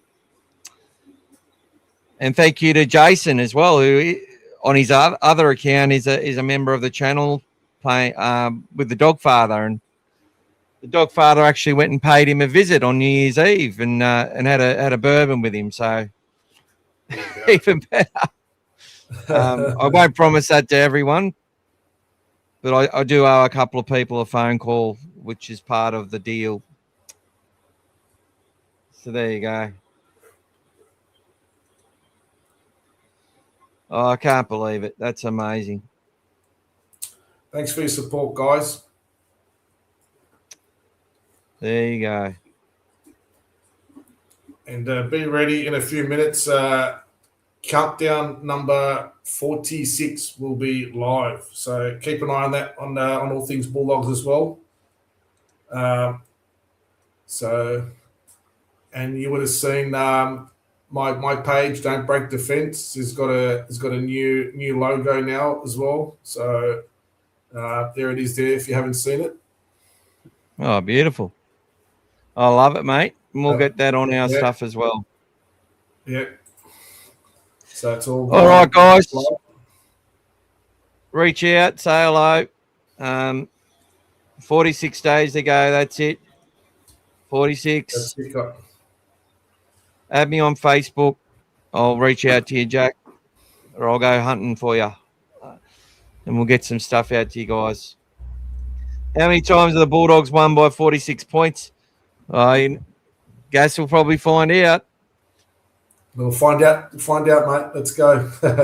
Funnily enough, it was 46 times. Eventually, at some point in history, we would have won by 46 points 46 times. May not be yet, but we will do it. All right, that's a wrap, everyone. Thank you so much. Once again, big thanks to everyone who's joined the channel. Said hello. We've got Michael Jeffrey, or you can add me as the Dogfather. Follow the page, and I can message you there. I think you've already done that, so I'll hit you up. Join All Things Bulldogs Facebook group as well, and we'll talk to you there as well. The other thing, if you have put in your, I don't know, when you go and put your entry in, you can put your address and everything in the comment there when you put your entry on that form in. Thanks, James. I'll reach out to you so I can send you one as well, brother. All right. That's a wrap, everyone. Great job, everyone. Thanks, guys. Important messages from some of our Bulldogs players. Go the Dogs. All Things Bulldogs, mate. All Things Bulldogs, YouTube, Tuesday night. Tuesday night. That's it. Every week, mate. All Things Bulldogs. Big shout out. Up the doggies. Every Tuesday night we do a podcast, mate. Our big supporters, mate. All Things Bulldogs. Yeah. Josh.